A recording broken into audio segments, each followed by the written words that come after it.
11. september 2001. Verden så på i chok. I stedet for at analysere situationen og tænke rationelt, kastede alle sig ud i en masse psykoser og hævntørst. Øjeblikkeligt og enstemmigt udråbte verdenspressen Osama bin Laden til gerningsmanden. Helt uden beviser. Afghanistan blev invaderet, og jagten gik nu ind på verdens mest eftersøgte mand. Utallige påståede terrorister blev fanget og overført til flådebasen i Cuba. Det berygtede Guantanamo-fængsel. Her blev fanger lænket som dyr i små buer på ubestemt tid, uden rettigheder. Uden anklager, uden retssag kom de til at sidde her i årevis. De demokratiske værdier, som vi havde kæmpet for i århundreder, blev nu trampet ned og latterliggjort i terrorbekæmpelsens navn.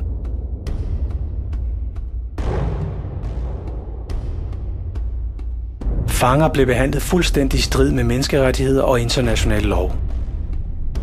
Noget vi havde kritiseret Kina og Sovjetunionen for tidligere.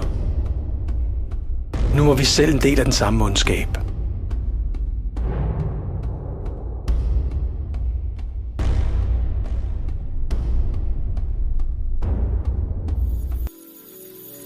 Dem, der vil opgive grundlæggende frihed for en smule midlertidig tryghed, fortjener hverken frihed eller sikkerhed. Benjamin Franklin.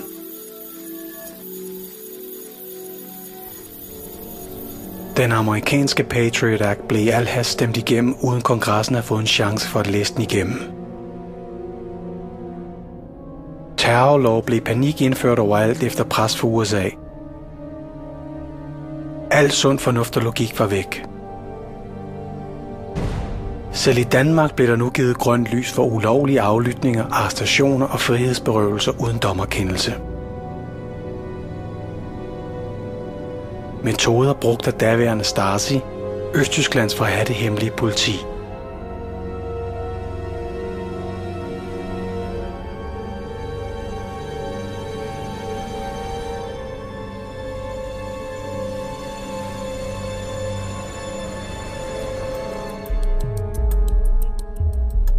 Vi er på vej til et samfund, som ikke længere bygger på retsstatens principper. Birgitte Kofod Olsen, Institut for Menneskerettigheder.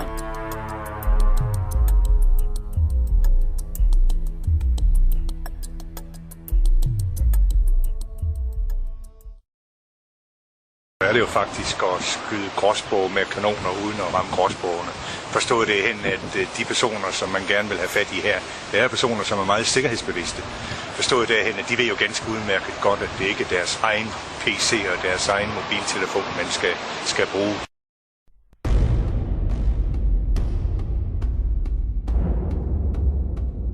Vi er dybt betænkelige ved den måde, regeringen forvalter menneskerettighederne på. Sammen med førende jurister, tidligere PET-chefer og menneskeretseksperter er vi nået til den erkendelse, at det er gået for vidt. Amnestys pressechef Ole Hoflund.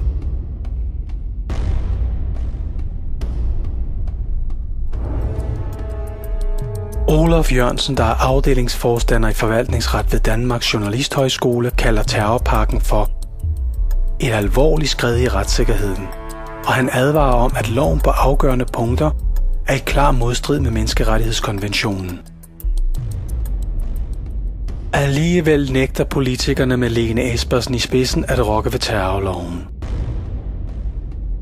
Jonas Christoffersen, der er cand.jur. Og adjunkt ved Københavns Universitet, deler opfattelsen af, at justitsministeren har været uimodtagelig for kritik, og at stort set alle indvendinger er blevet fejet af bordet. Tidligere KZ-fanger og modstandsfolk viste deres afsky over for terrorlovene ved et arrangement på Rådhuspladsen i København.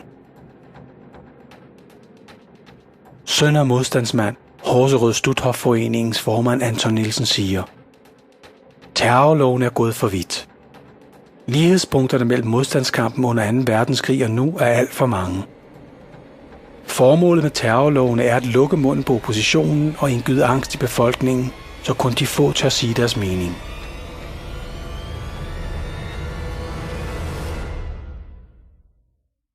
Aaron Russo, filmproducer, måske bedst kendt for Bossen og Bumsen, og ikke mindst filmen Freedom to Fascism. Aaron var personlig ven af Rockefeller. Han fortæller her, hvad 11. septembers terrorangreb i virkeligheden handler om. Could you be specific about when you met Rockefeller, how it happened in these discussions?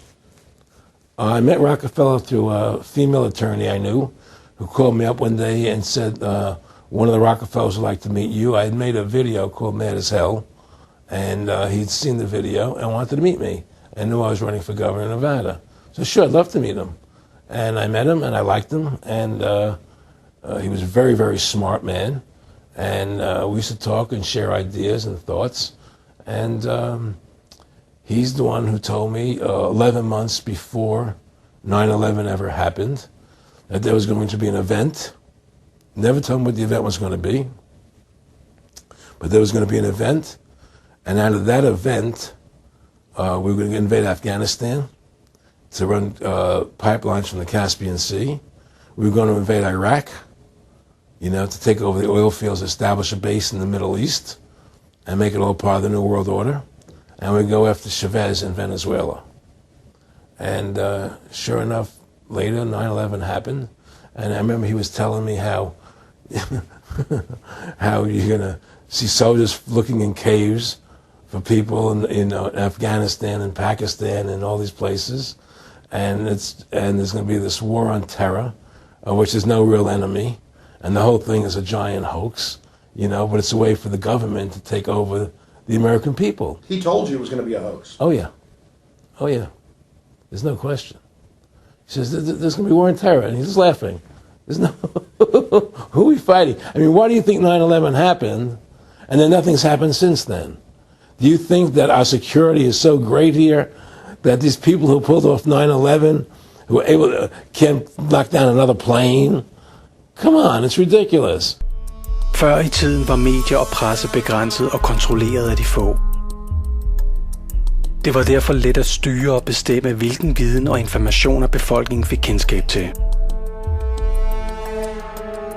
I dag har internettet med den eksploderende alternative presse vækket millioner op.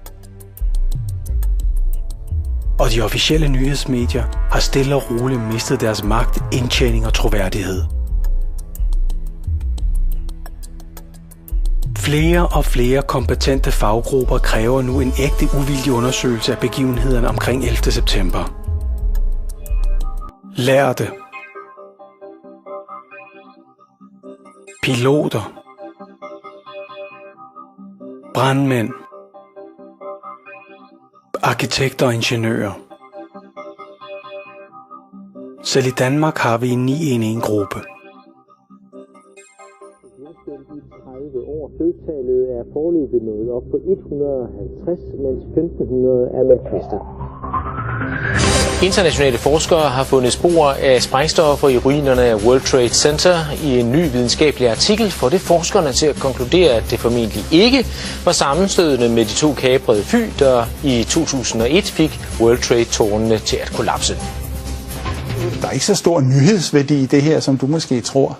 Fordi at de 3 skyskrabere blev revet ned, det er der 100.000 af mennesker over hele verden, der ved. Fordi det har været krystalklart længe af mange andre grunde, end jeg kommer med her. Det her, det er kun det sidste søm i kisten. Det var da jeg så bygning 7, som er den 3. skyskraber, styrte sammen. Da jeg så den første gang, fordi den styrtede ned 7 timer efter tårnene. Og der var altså kun 2 flyvemaskiner. Så når man ser sådan en bygning på 47 etager, 186 meter høj, styrte sammen på 6,5 sekunder, og man er naturvidenskabsmand, så tænker man, what? Og så skal man lige se det igen. Og så skulle jeg se det igen. Og så trykkede jeg på knappen 10 gange, og munden røg længere og længere ned, fordi for det første havde jeg aldrig hørt om den bygning før, for det andet var der ikke nogen synlig grund til, at den skulle styre sammen på den måde. Den styrter fuldstændig sammen, så der ser den sådan på 6,5 sekunder. The globalists know that more and more people are waking up to their control freak paradigm. 9/11 was done by people in our own government and our own banking system to perpetuate the fear of the American people into subordinating themselves to anything the government wants them to do. That's what it's about, and to create this endless war on terror. Fordi, som sagt, det er ikke the smoking gun, det her, det er the loaded gun.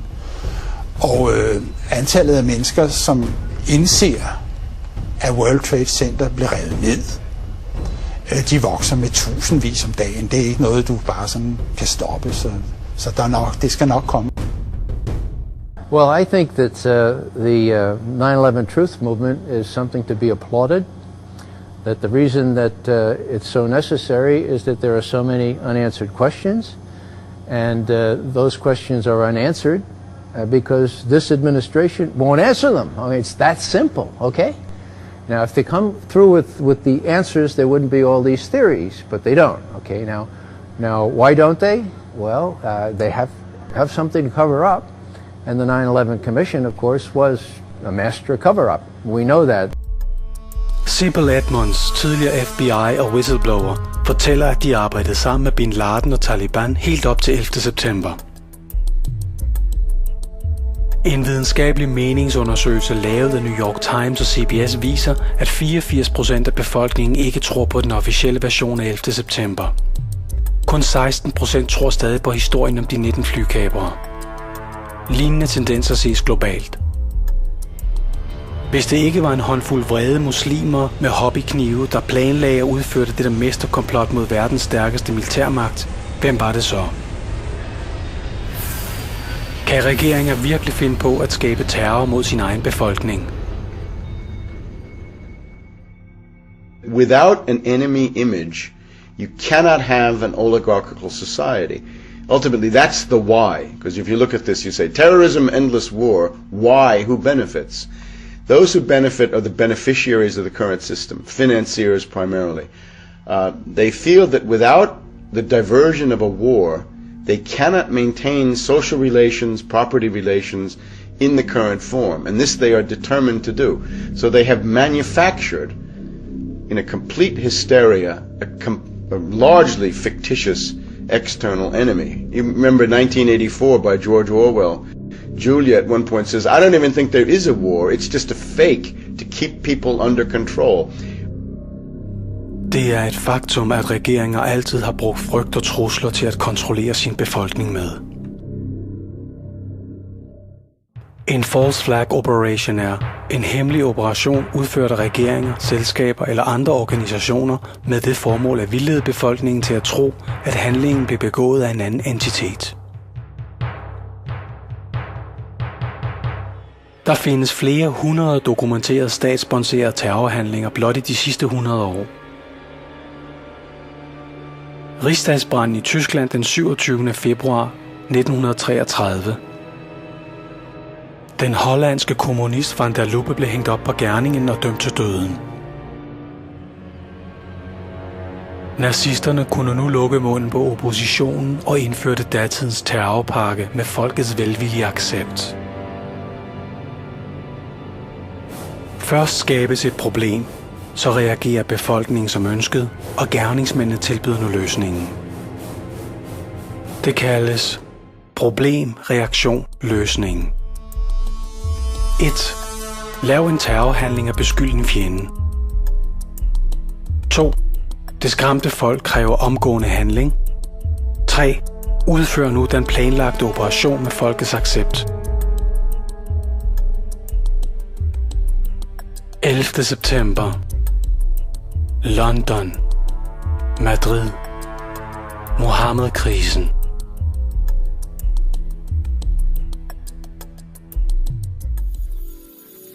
Når folk er bange, giver de villigt afkald på deres frihed, fornuft og grundlæggende rettigheder for en falsk tryghed. Ron Paul.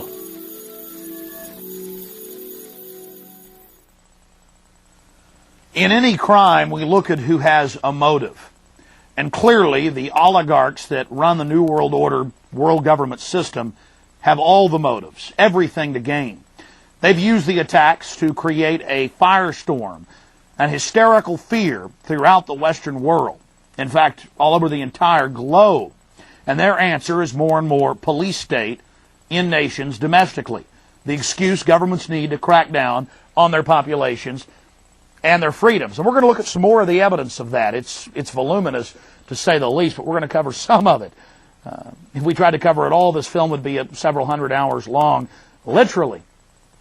We'll also look at some of the other motives they had. It's not just about a domestic crackdown. It's about being able to militarily attack any nation that doesn't go along with the globalists, as well as the oil supply, the Central Asian oil supply. Afghanistan was the only nation holding out to allow a pipeline to go through their nation and down to the Arabian Sea. You see, the second biggest oil reserves in the world are in Afghanistan. But not just oil and not just pipelines. James Casbolt, tidligere MI6-agent. Det må komme som et chok for mange, at den globale narkohandel køres og kontrolleres af efterretningstjenesterne. Den britiske efterretningstjeneste MI6 står selv for over 90% af al importeret narko til United Kingdom. Det er også afsløret gang på gang og bevist, at CIA transporterer heroin fra Østen og kokain fra Sydamerika til USA, hvor det bliver solgt og distribueret via lokale mafiabander.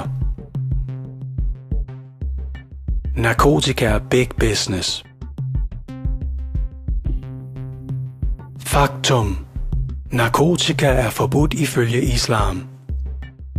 Taliban havde reduceret opiumsproduktionen med hele 91% op til invasionen af Afghanistan.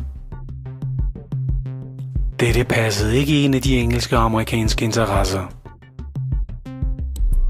Opiumsproduktionen er gået op med 3.300% siden invasionen. Afghanistan står nu for over 90% af verdens produktion af opium, som genererer en omsætning på over $200 milliarder. Helmand-provinsen, der kontrolleres af engelske og danske soldater, har haft rekordstor høst. Verden flyder i heroin. Situationen er forværret i Afghanistan, og et flertal i befolkningen tror ikke på, at krigen kan vindes. Danmark mister flest soldater. Russiske veteraner siger, at krigen ikke kan vindes med magt.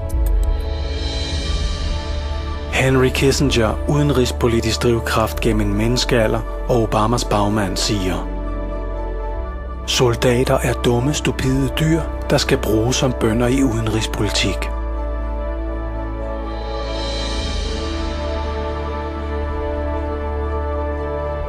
September 11th was about oil. It was about being able to attack any nation that got in the way of world government and the New World Order's aims. It was about controlling the opium supply. It was about record defense budgets, which the Carlyle Group, owned by the Bushes and the Bin Ladens, stood to gain from. It was about controlling the opium supply. It was about a domestic police state crackdown. Again, it was about world government and a massive movement towards tyranny. Næste skridt var Irak, hvor interessen og formålet var helt tydeligt for enhver. Iraks olie, forretningskontrakter og en fast base i Mellemøsten tæt op af Iran. Nu skulle krigen bare sælges til befolkningen.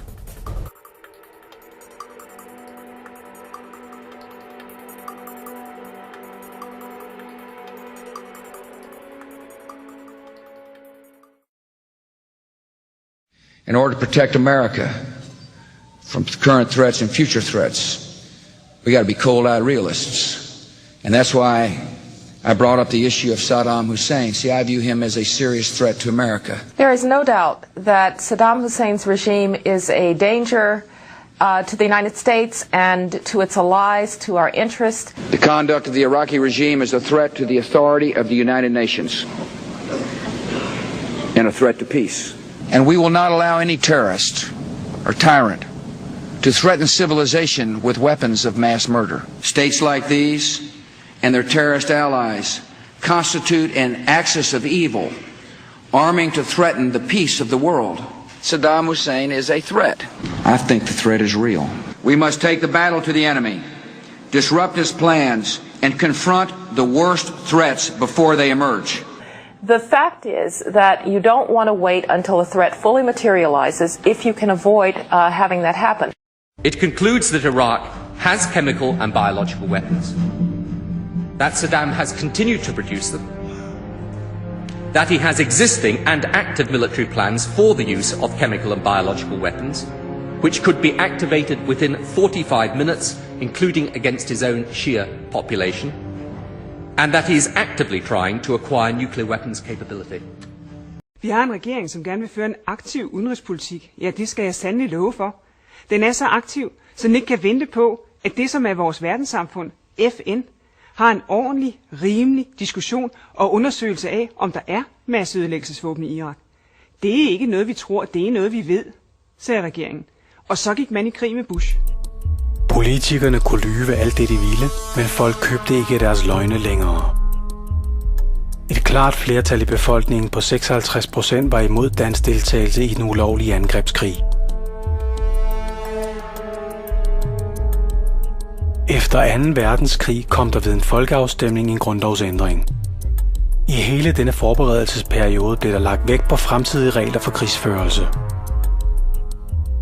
Det stod klart blandt et enigt flertal af daværende politikere, at Danmark ikke kunne gå i krig med mindre. Landet blev angrebet. Krigserklæringen var godkendt af FN. Intentionerne i den danske grundlov gik også ud på, at Danmark ikke kan afgive sin suverænitet, f.eks. til multinationale magter, uden en flertalsafstemning på 5/6 i Folketinget eller ved en folkeafstemning. Ingen af delene var gældende i marts 2003 ved indgåelsen i angrebet på Irak.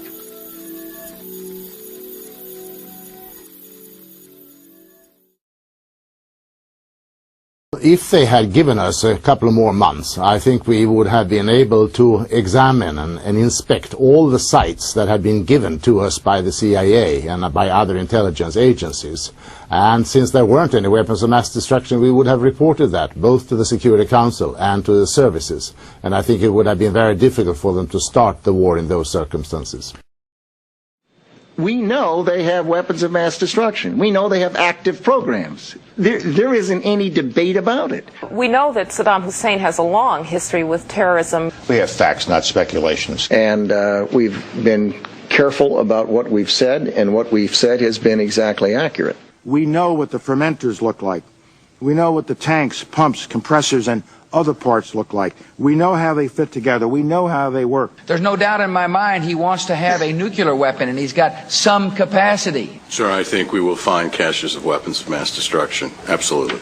There is no doubt that Saddam Hussein now has weapons of mass destruction. There is no doubt that he is amassing them to use against our friends, against our allies, and against us. But there's no doubt his hatred is mainly directed at us. There's no doubt he can't stand us. There is no doubt that Saddam Hussein's regime is a danger. The United States knows that Iraq has weapons of mass destruction. The UK knows that they have weapons of mass destruction. Any country on the face of the earth with an active intelligence program knows that Iraq has weapons of mass destruction. I mean, there was no way at all that Iraq could have a nuclear weapon. We came in there, and I was the head of the IAEA in 1991, and they couldn't make a bomb then, and we dismantled all the enrichment facilities they had. So it was out of question. It was sheer propaganda. The United States of America will not permit the world's most dangerous regimes to threaten us with the world's most destructive weapons. What was the reason for the rush to go to war? The administration seemed in such a haste. I think the US government had decided that they could not wait any longer than to mid-March because the temperatures would get very high. We agree that the Iraqi dictator must not be permitted to threaten America and the world with horrible poisons and diseases and gases and atomic weapons. This man poses a much graver threat than anybody could have possibly imagined. One thing is abundantly clear. Our nation is still in danger. I think most people around the world realize that Saddam Hussein is a threat. Kofi Annan, daværende FN-generalsekretær, kaldte krigen ulovlig og et brud på FN's charter.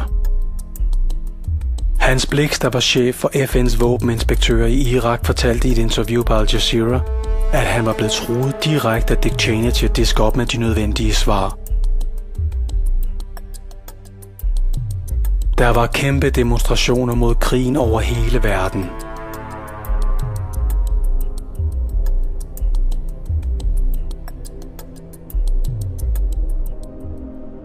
I Folketinget blev der stemt, om vi skulle i krig. Hele 38% deltog slet ikke i denne vigtige afstemning. 28% stemte imod, og blot 34% stemte for. Det svarer til, at kun en tredjedel af den danske befolknings repræsentanter stemte for at sende os i krig.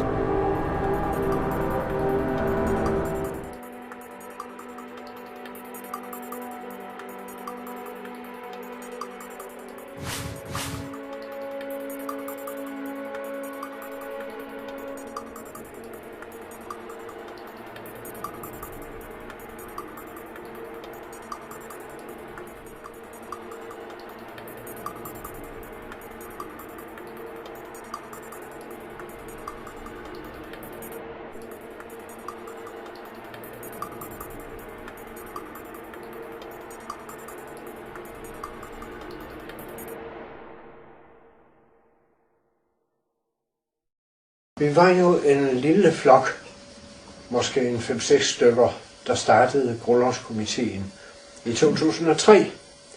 Og det gjorde vi ud fra en dyb fortvivlelse og vrede over, at Danmark viste sig at være et aggressivt land, der gik i angrebskrig uden FN-opbakning. Tværtimod, Kofi Annan, dengang generalsekretær i FN, erklærede, at denne krig er ulovlig i henhold til FN-pagten. Værsgo. Det var en situation, Danmark ikke har været i nogensinde før. Og det var vi dybt farvet over. Yesterday, we saw tens of thousands of demonstrators converge on Washington. They say we should not go to war against Iraq. I would just like to ask you this morning, what do you say to those people? What I would say to them is that the president is trying every means not to go to war, but the decision to go to war is in the hands of Saddam Hussein. One thing that has to factor in is the growing number of U.S. allies, Russia, Germany, Bahrain, now Canada, who say that if you go to war with Saddam, you're going to go alone. Does the American military have the capability to prosecute this war alone? If you're asking, are you asking about Iraq? That the subject didn't come up in this meeting,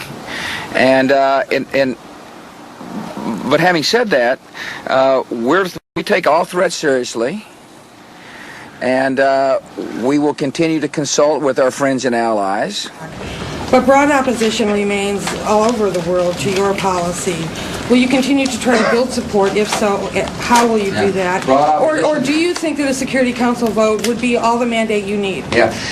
First of all, broad opposition around the world, not in support of my policy on Iraq.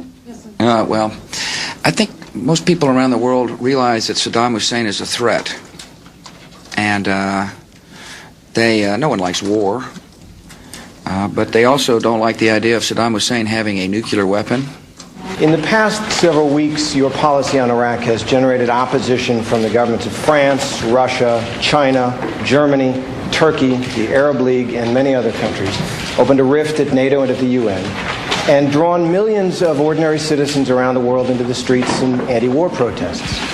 I ask, what went wrong that so many governments and peoples around the world now not only disagree with you very strongly, but see the U.S. under your leadership as an arrogant coward? I think you'll see when it's all said and done, if we have to use force, a lot of nations will be with us. Iraq will serve as a catalyst for change, positive change.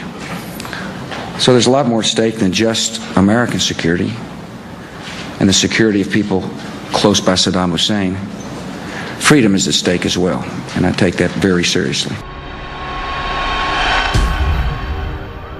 Selv de store NATO-lande, Tyskland, Frankrig og Canada, sagde nej til krigsdeltagelse. Nu skruede krigshøle deres retorik op med Bush' berømte ord. Either you are with us, or you are with the terrorists.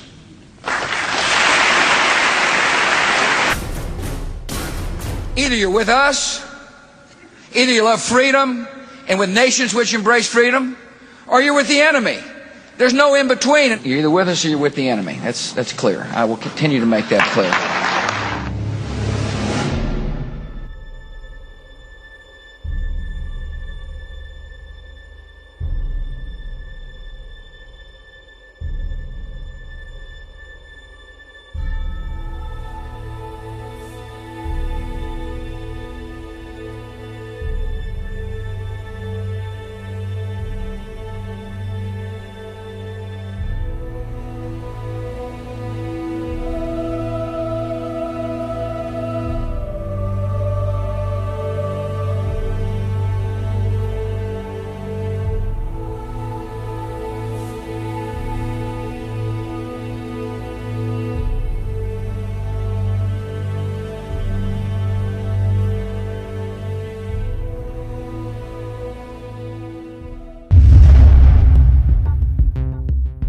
Iraks udpinte militær lå allerede i ruiner fra krigen i 90'erne, og Irak blev invaderet uden det store besvær.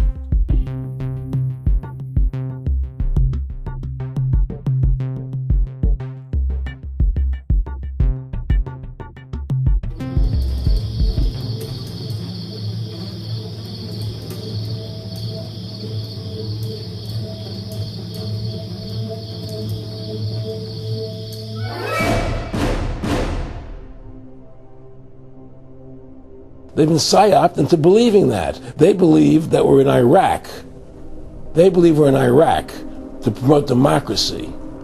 The word democracy, you hear George Bush saying democracy means freedom. No, democracy equals New World Order.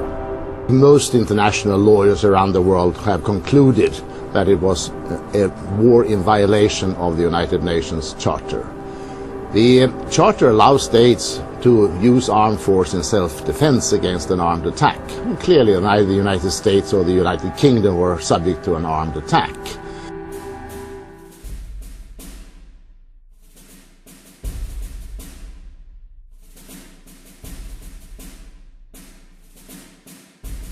Alligevel udleverede Danmark fanger til både USA og England, som begge udøver tortur.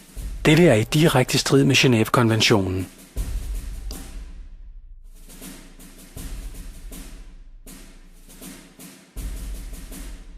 Regeringen slettede desuden vigtige beviser i sagen om fangemishandlingen.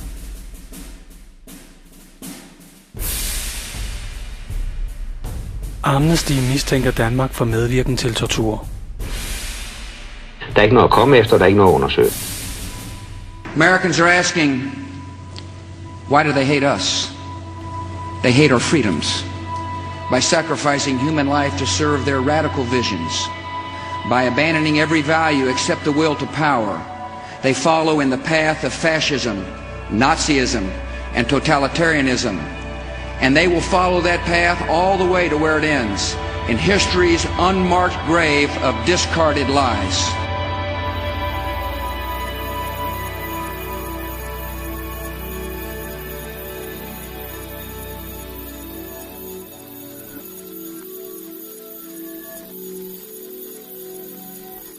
Du, herr præsident, og de forenede stater har mere end nogen anden udbredt en vision for frihed og demokrati over hele verden. Tillad mig at hylde dem for dette. Anders Fogh.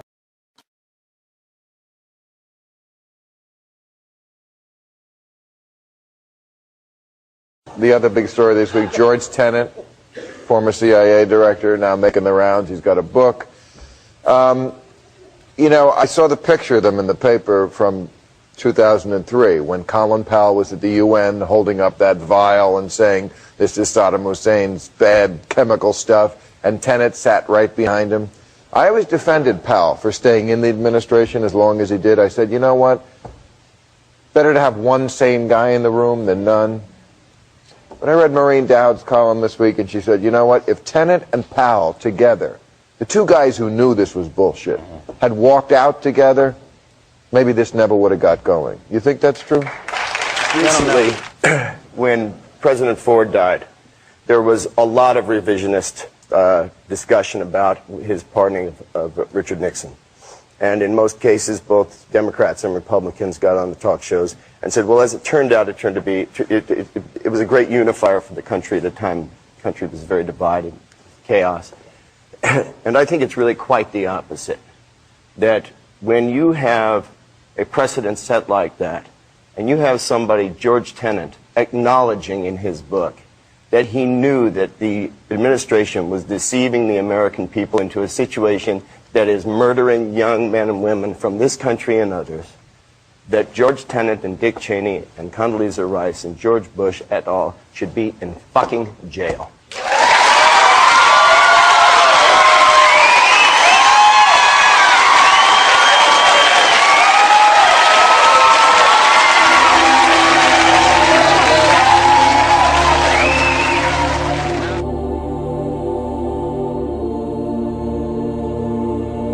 Efter 2. verdenskrig blev der afholdt retssager for at straffe krigsforbrydere.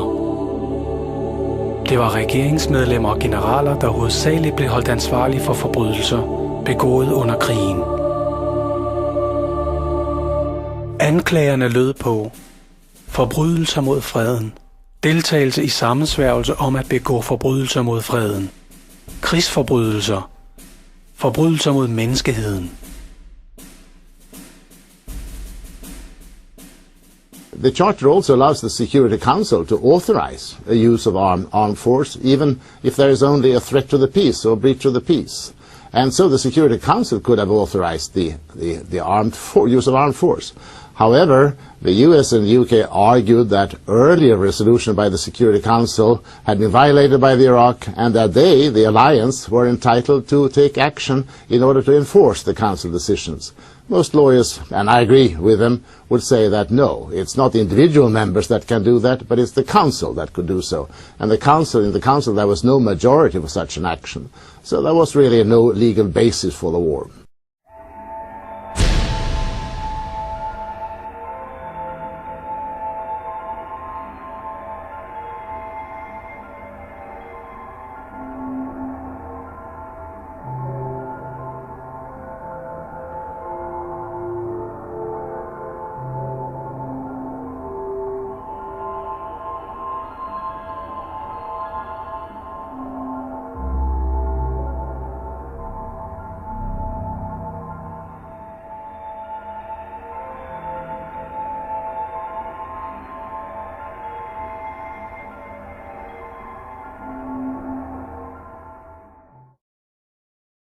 Fordi en person handlede efter ordre fra sin regering eller fra en overordnet, fritager det ham ikke for ansvar under international lov, eftersom et moralsk valg er ham til stede. Krigsforbryderdomstolen i Nürnberg.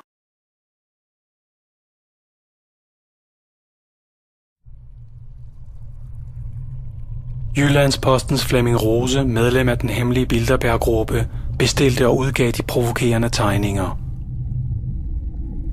Tegningerne forårsagede, at vores respekterede Danmark nu blev hadet overalt i den muslimske verden, og handel med danske varer gik faretruende i stå.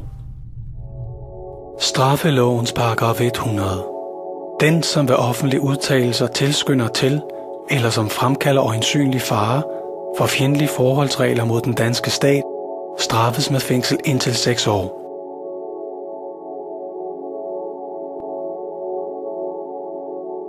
Anders Fogh ville naturligvis ikke bøje sig og begrænse pressens ytringsfrihed. Men da tidligere efterretningsofficer major Frank Grevil lækkede informationer til pressen om regeringens misbrug og fordrejning af efterretningsgrundlaget for den ulovlige angrebskrig, blev han straffet med fængsel, da det gjaldt rigets sikkerhed. I bedste Gestapo-stil blev journalister nu angrebet af Foghs pressepoliti, med trusler om fængsling for at have bragt rigets sikkerhed i fare. Ytringsfriheden blev stoppet med hård hånd. Hvad bragte rigets sikkerhed mest i fare? Frank Grevils informationer om en efterretning, der kunne have forhindret en dansk deltagelse i en ulovlig krig? Eller Muhammed-tegningerne, der nu for alvor bragte Danmark i terroristernes sigtekorn?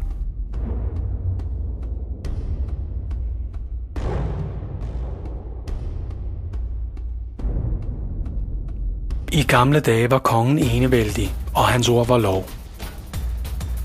Som i resten af Europa ville folket ikke længere finde sig i en enevældig konge, og der blev indført en vis form for medbestemmelse. Efterhånden blev der dannet partier. Der opstod gradvist en blå blok og en rød blok, som vi kender det i dag. Kongehusets magt trådte efterhånden længere i baggrunden.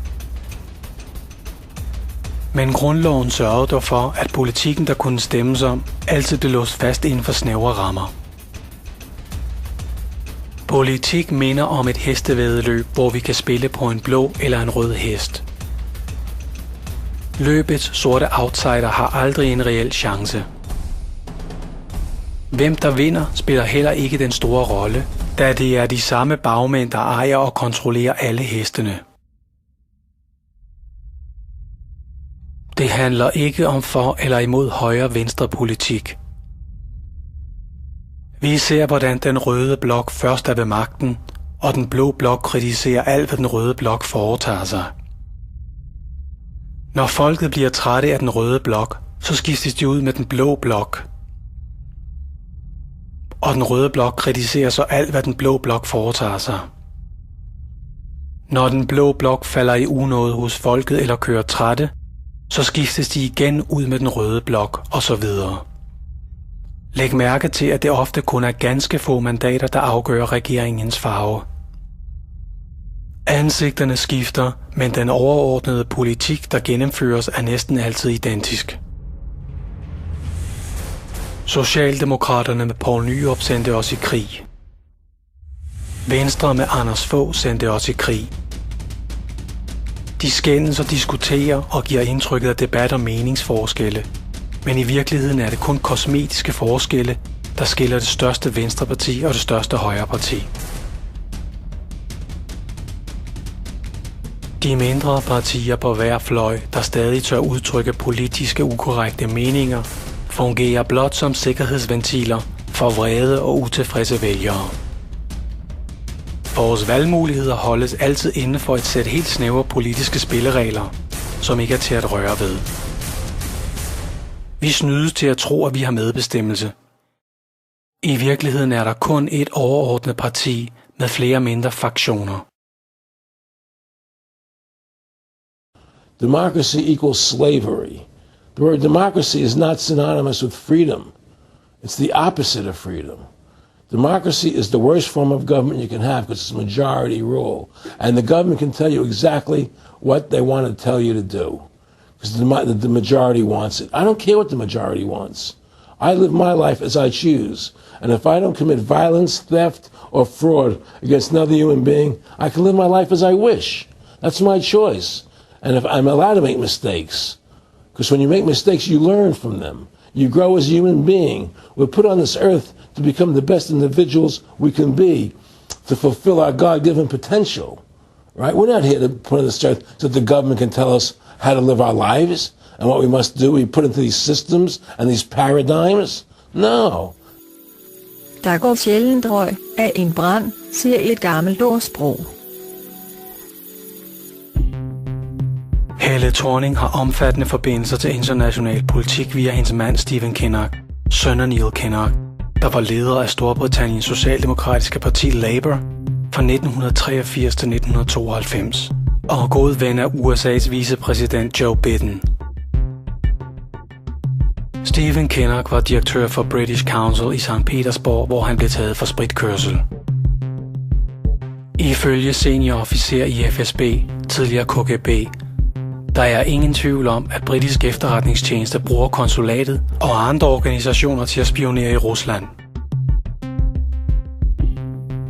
Helle Thornings svigerforældre har lænset mindst 70 millioner kroner fra EU-kassen.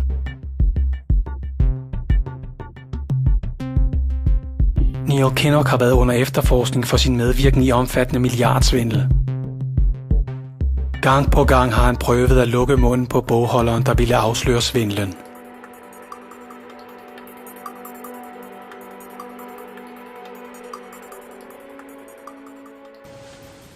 This constitution has been for referendums. It has been rejected.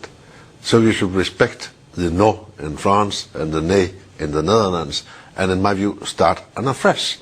Call on a directly elected convention with a task establishing a new text, put it for referendum the same day in all states where it's possible. Then you have the verdict of the peoples, and then it's clear. Everyone will have to agree the amendments in the end. Then you have involved the peoples, then people will feel satisfied. The decision to make a referendum will change the content dramatically. How do we make laws in Europe? And no one knows. And if they knew, they would cry, because 85% of all our laws are done by civil servants, in secret working groups, in the council, prepared by 3,000 other secret working groups, in the commission, where Graham and I, as elected members of parliament, have absolutely no access. Anders Fogh ville ikke give det danske folk en afstemning om Lissabon-traktaten. Helle Thorning sagde også nej til at høre folkets mening. Men tronfølgeloven, som er fuldstændig uden betydning for den danske befolkning, kom til afstemning. og en kæmpe debat udspillede sig i de danske medier. Ved et pennestrøg uden folkeafstemning og med brud på grundloven, banede Anders Fogh og Per Stig vejen for at fjerne Danmark som nationalstat. Fra nu af vil 85% af alle love blive lavet af tjenestemænd i hemmelige arbejdsgrupper, som folkevalgte politikere ikke har adgang til. Danmark og alle andre lande i EU vil snart blot være provinser, styret af en håndfuld bureaukrater, som ikke er valgt af folket. Straffelovens paragraf 98. Den, som foretager en handling, der sigter til ved udenlands bistand, ved magtanvendelse eller ved trussel derom at bringe den danske stat eller nogen del af denne under fremmed herredømme, eller at løsrive nogen del af staten, straffes med fængsel indtil på livstid. Ingen af EU's ledere turde give deres folk en mulighed for at stemme om Lissabon-traktaten. Bortset fra Irland, som sagde nej i 2008. I bedste diktatorisk stil blev de nu tvunget til at stemme om igen. Because you shall know that what is published until now, what is signed by the prime ministers, is a text they have never ever read. Never. Why? Because it can't be read. This is not a treaty. This is 300 pages of amendments to 3,000 other pages of treaties. And you can only read it if you take one amendment by one and then look it up in the existing treaties and insert it. We will do that job for you so that you will have a reader-friendly edition that's possible. They have decided in the Council that it's not allowed for any institution in the European Union to print a consolidated version which can be read before it has been approved in all 27 member states. This is a decision. The European Parliament, we agreed unanimously in the Constitutional Affairs Committee that we wanted a reader-friendly edition, a consolidated version which could be read unanimously. We will not have it because higher powers decided we cannot have it. This is an instruction from some prime ministers. They do not want the text to be read. The order is sign, read afterwards. I'm joined now from Brussels by Margot Wallström, Vice President of the European Commission. Your boss, José Manuel Barroso, said the treaty isn't dead, the treaty is alive. Can you explain to voters what they would have to do to kill it? I think, first of all, if we are serious about democracy, I think we have to understand why the Irish people voted no. That must be sort of the first stage, and this is what the Irish and what we will contribute to do until the heads of state and governments meet. Presumably they voted no because they don't like the treaty, but your boss is saying it will go on. I'm just asking you, what would they have to do not to have it? You're not even pretending anymore. You're pushing ahead with all the symbols of statehood and trying at the same time to lie and cheat with the Irish by giving them a series of guarantees that are not worth the paper that they are written on. Well, I can tell you that many of us in this Europe of Freedom and Democracy group will do all we can to help the no side in that Irish referendum. The future of European democracy rests very heavily on Irish shoulders. You fought, Mr. President, against the Soviet Union. You fought for democracy. You fought for national self-determination. If you continue to ignore the democratic voice of countries like France, the Netherlands and Ireland, then you will turn the European Union back into that very union that you fought so hard against. The fundamental problem here is that many voters throughout Europe think that the EU is an undemocratic imposition, and they don't object to membership of the EU, they just object to the way it's being run and things are imposed on them. And when voters say no, you say we're going to go on and trying to find a way to make you say yes. No. And yet more status quo. You supported the idea of shooing in Mr Barroso without there being any sort of proper contest. But it's on the Lisbon Treaty that I was most interested. You ratified the treaty through your own parliamentary chambers without, of course, the thought of giving the people in your own country a referendum to express their opinion. But it's when it comes to Ireland that I really get interested, because you said that you wanted there to be a credible policy for Ireland with their second referendum.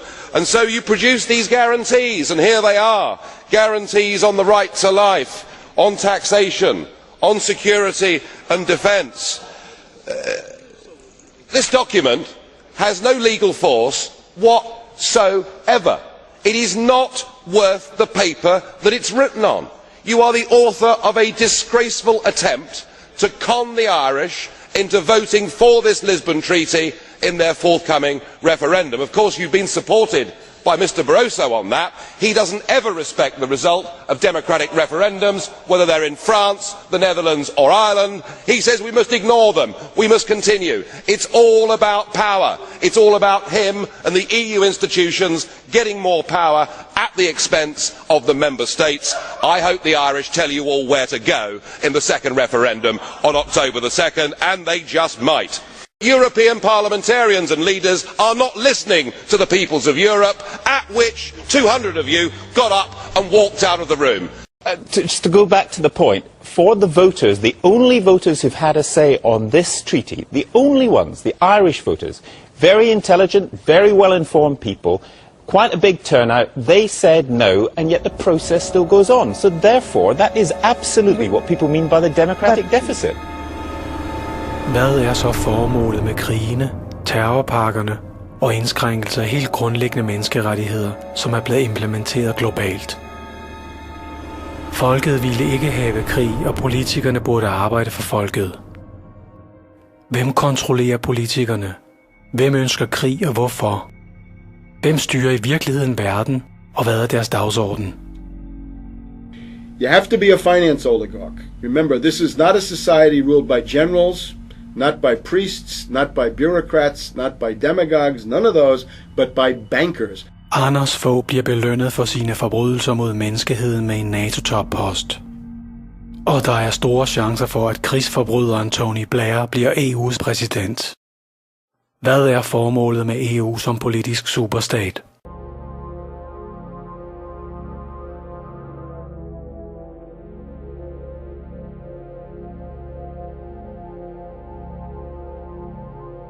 In 1954, the elite of the planet met in secret at the Bilderberg Hotel in Oosterbeek, Holland. The Bilderberg Group would later admit that their mission was the formation of the EU. Once the EU was established, under the guise of trade deals, a North American Union and Asian Union would be formed. The three interlocking superstates formed the core of the global government, while the United Nations would serve as a world regulatory and enforcement body over the Third World subregions. The Bilderberg Group consists of the heads of all of the managing roundtable groups that steer individual countries. Picture the elite power structure of the world as a giant pyramid, with only the elite of the elite at the tip top of the capstone. The group has been so secretive that until the mid-1980s, the controlled corporate media denied its existence. Into the late 1990s, coverage only consisted of rare one-line mentions.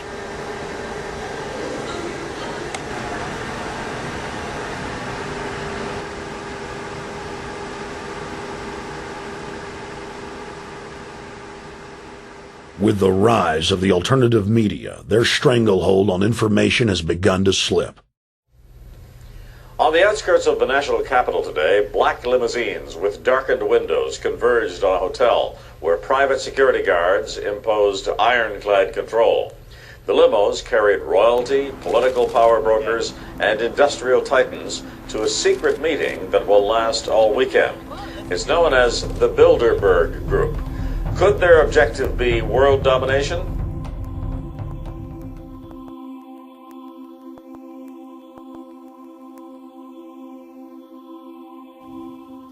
I learned an awful lot from Mr. Rockefeller.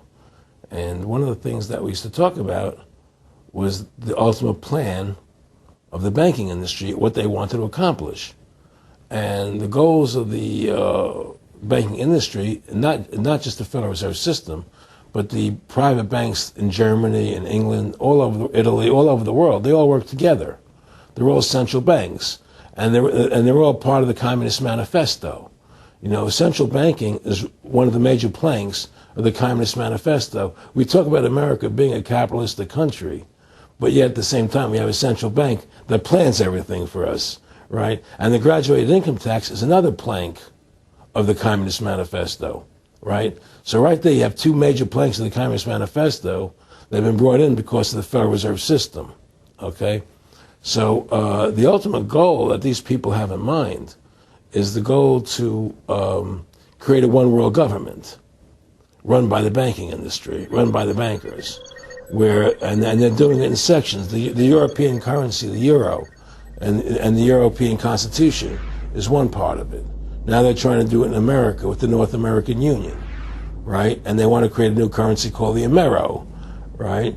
And the whole agenda is to create a one-world government where everybody has an RFID chip implanted in them. All money is to be in those chips, right? There'll be no more cash. And this is given me straight from Rockefeller himself. This is what they want to accomplish. And all money will be in your chips. And so instead of having cash, anytime you have money in your chip, they can take out whatever they want to take out whenever they want to. If they say you owe us this much money in taxes, they just deduct it out of your chip digitally. Total control. Total control. And if you're like me or you, and you're protesting what they're doing, they can just turn off your chip. And you have nothing. You can't buy food. You can't do anything. It's total control of the people. And that chip's connected to a database that has your purchasing records, what you do, what everything. you sell. Everything is in there, you know? And so they want a one-world government controlled by them, everybody being chipped, all your money in those chips, and they control the chips, and they control people. And you become a slave. You become a serf to these people. That's their goal. That's their intentions.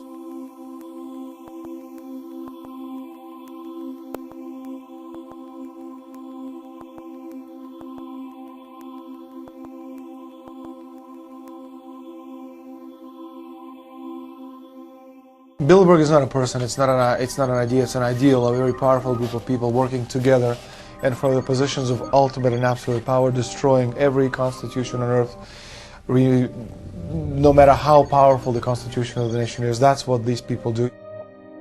The African Union arose out of the African Economic Community, set up in the early 1980s. The African Union is financed by a consortium of international bodies, governments, and corporations. The African Union Army serves as an enforcement arm for the New World Order's exploitation of Africa. In Asia, APEC and ASEAN have announced plans to form the Asian Union, consisting of Asian and Pacific nations, having more than 3 billion people within its borders. APEC will become the Asian Pacific Union, and the world is to be divided into 3 great regions for the administrative convenience of the world government in which the UN is to evolve. As the unions form individually, they are simultaneously merged to form the first planetary government. They're trying to destroy every nation on earth which is trying to promote progress, because these people basically they are landowners. They don't need progress because they control the land. If you take the most powerful man in London, the people who belong to the Council and the Committee of 300, who belong to the Bilderbergers, you know, the British royalty, the Guelphs, the black nobility of Venice and Genoa, these people they're landowners. The New World Order is the Old World Order. I mean, it's just the names have changed, the appearances have changed, but the concept hasn't changed. The idea is still to bring the men back, kicking and screaming back to the Middle Ages, post-industrial age world order. Now, I think what is very difficult for most people to understand is how such a small group of 125 men and a few women control a population base of 6 billion people. Actually, it's much easier than you think. These people work on what I call systemic methodology, meaning that you take a pie, just imagine you take an apple pie and you slice this apple pie into lots of very small pieces, and you put in front of each one of these pieces your man or woman of trust, and by controlling this individual you control an entire organization. For example, if you take Paul Wolfowitz, who runs the World Bank, through him you can control the entire organization. You don't need to control what the dishwasher or the toilet cleaner thinks or does or believes in. You just need to control what he does and what he believes in, and what he does will permeate the entire organization, and that's how you control with very, very small power base an entire global population of 6 billion people.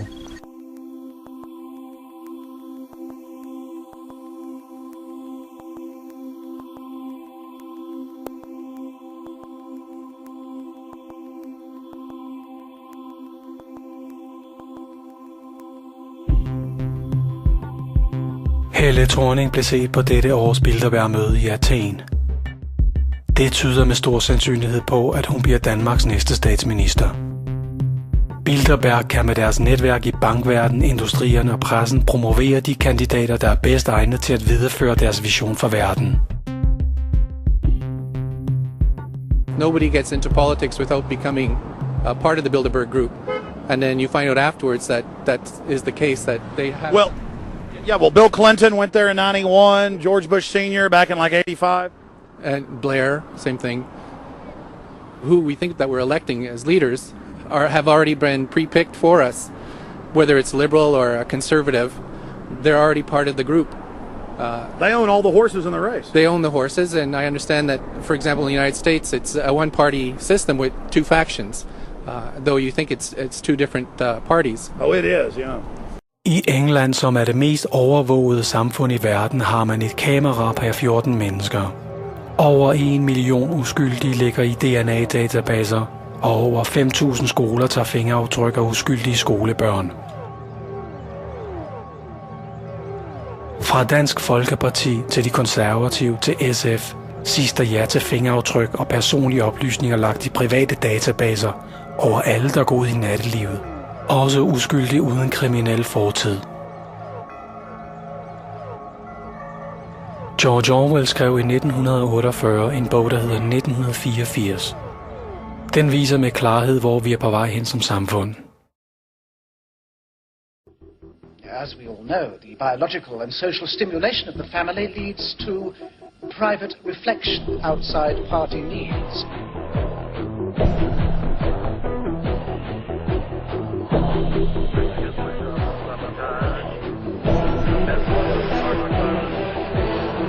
You're thoughtful.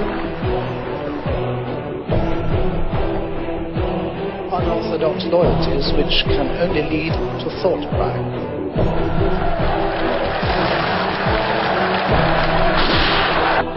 There is truth, and there is untruth.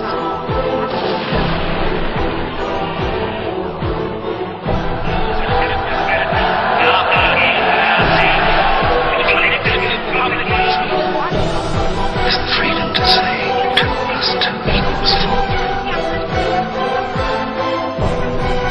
Clasp your hands behind your heads. Surrounded.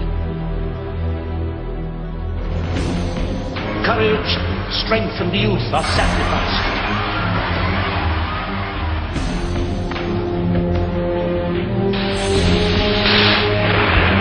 Who are they?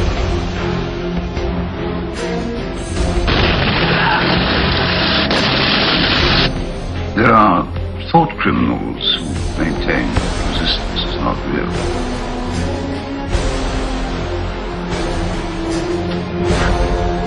Believe me, Winston, it's very real.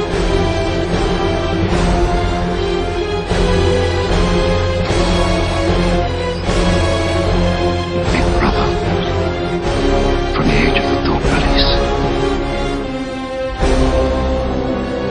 30 to 40 group, take your places, please. Double plus goodness. Do you know, I don't think there's a single piece of meat in this, do you?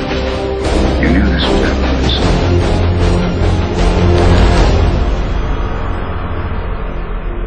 The individual is only a